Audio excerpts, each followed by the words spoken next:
Hello and welcome to World Talks on TVP World with me, Hashim Kumar. Ukraine is stepping up strikes on Russia's energy infrastructure, hitting a major oil hub in southern Russia, even as global oil markets are shaken by the Middle East conflict and renewed debate continues over sanctions on Russian energy exports. Mark McNamee, co-founder Ukraine Business News Network, joins us now to lay it out for us. Mark, welcome to TVP World. Thanks for taking the time. Hello, thank you for having me. Right, so what do we know about the strike on Russian oil facilities? Well, this is really a continuation of the same. And this strike, matched with the strike last month, are really quite impactful, considering the amount of oil that is being impacted and that is being transited to export customers. So this is really, but this is more of the same. So this is really a continuation of what we've seen for about the last 6 to 9 months. But now Ukraine has gotten more effective as far as hitting it with higher explosives, more drones, in some cases, not the energy specifically, but hitting the microelectronics plant in Bryansk with the missile. But they're getting more effective in hitting high quality targets, not just within energy, and with more explosives, it seems. So the one last week that was hit, the energy infrastructure hit last week, the fires were going for 3 days plus. This is likely a similar situation where this is going to be severely impacted. So this has severe impacts really going down the line for Russia's customers outside of Russia. Right, I want to talk about the external situation in a second, but before we get there, you say this has been going on for about 7 to 9 months. It's a continuation. Have we seen any impact on the Russian ability to wage war as a result of these attacks on the oil infrastructure and the missile infrastructure? Right. No, unfortunately, and that's due to the priorities of the Russian government. They most definitely are not going to slow down any fuel support to the front lines. That is the primary objective for Putin. He feels comfortable in the financial position that Russia is currently in, that he's willing to sacrifice the export revenues and devote everything to the front. That has been the economic and financial model for over 4 years now.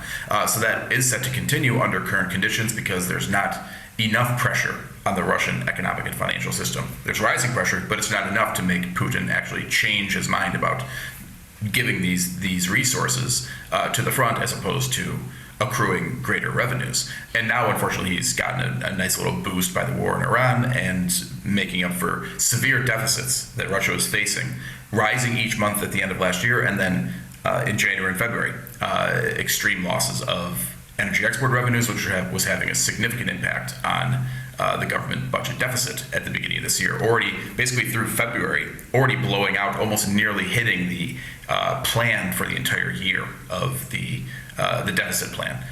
Now being saved, though, a bit by current circumstances in Iran and, of course, how high oil prices go and how long it lasts. But to answer your question more directly, no, at this point, Putin is going to continue to starve, if necessary, the domestic civilian economy in order to continue to support the front and the war effort.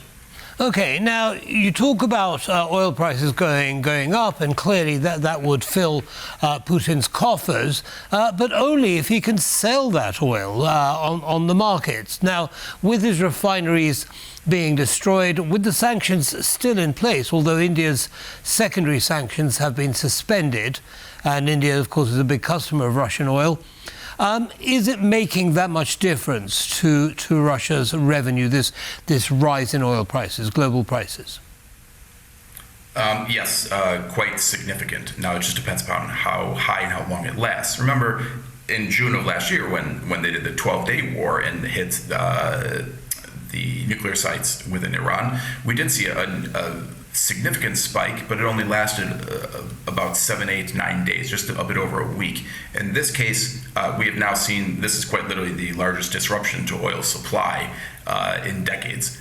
And so this is going to be, even if Trump were to stop the war tomorrow, or at least try to, he can't control Israel, of course, necessarily, and he can't control Iran's reactions, we would see this having a lingering impact for months, just based upon where we are today. Assuming this goes a few more weeks, which is what Trump has already said, and the fact that today, officially, Iran has taken the most significant step in actually saying we are closing the Strait of Hormuz, this is now massively problematic. And so, unfortunately, we should expect higher oil prices for much longer, and this satisfies Russia's budget.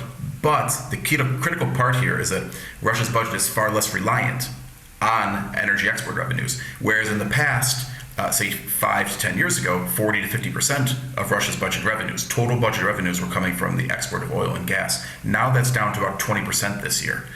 So even with these massive fluctuations, it's not as impactful as it had been in the past. So we really need to be looking more at the civilian economy, which is in clear significant contraction, by the way, and has been for about the past year, to look for the issues related to the budget deficit. And higher oil prices for much longer is unlikely to be able to close that gap for Russia. But it, of course, depends on how high and how long the oil prices will be. Right. Well, yes, but I mean, you talk about the domestic market. The domestic market is therefore facing the cost of reduced volumes of oil. So the cost of transportation, logistics, and so on goes up. Inflation goes up. How's the domestic market reacting? The domestic market is, and this is a critical point here, is that the higher energy prices, sure, that helps Russia's energy export revenues for the budget, but Russian consumers, citizens, businesses, then, like the rest of the planet, have to deal with higher energy costs themselves. And this is in an economy that's under extreme pressure, that's likely going to be contracting this year. You already have businesses, some of the highest bankruptcies over the last several months that Russia's seen over the last 10, 15 years. You're not getting any budget support. The Minister of Finance has already said at the end of February, because of the extreme deficit, they're going to be cutting spending likely by 10% across the board, except for on defense and pensions, social welfare. So this is already showing that this cost environment is already extreme. It's going to get considerably worse.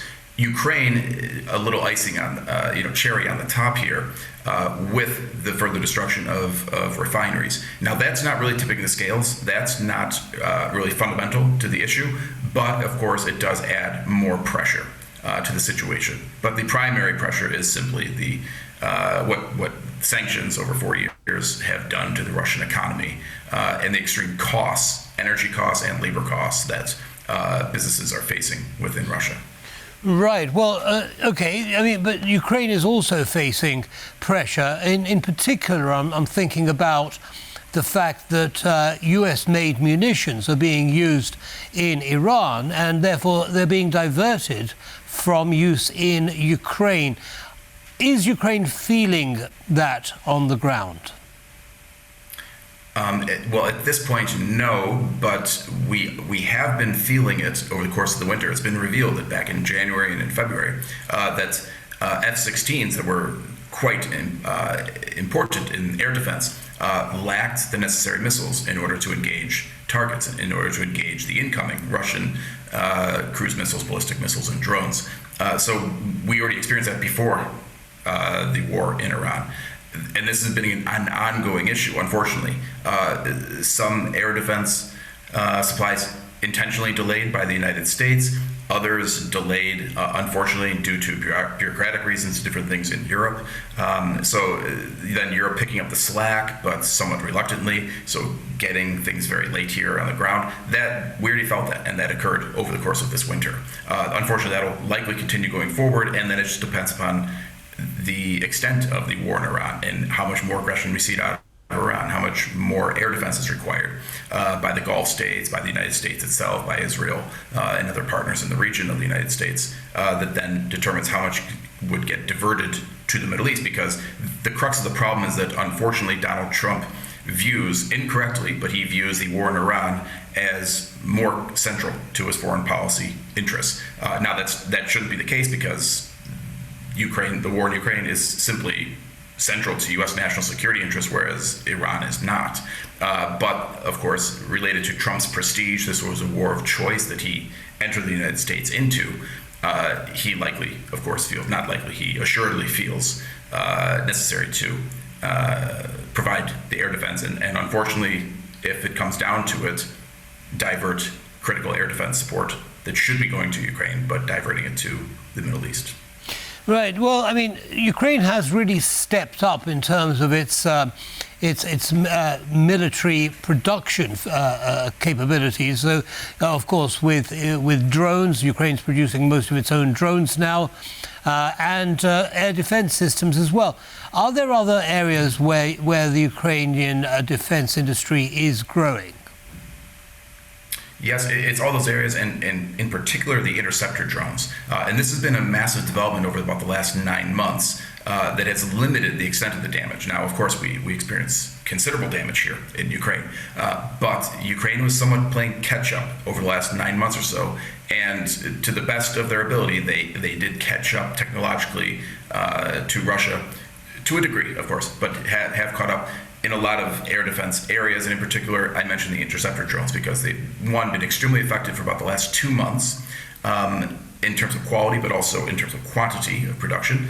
And secondly, this is a real critical area, sort of a silver lining for Ukraine with this war in Iran, insofar as not only the United States, but Gulf allies are desperate for this. And the critical part is that they have money and they're ready to pay for this support from Ukraine. And Ukraine, of course, has really unique experience and knowledge related to drone interceptors, fighting against Shaheds, fighting against incoming ballistic and cruise missiles over the last 4 years. So they have a lot to offer. And so now it's a matter of, can we get the money? Can we get joint production? Can we get more support from the United States and from Gulf allies?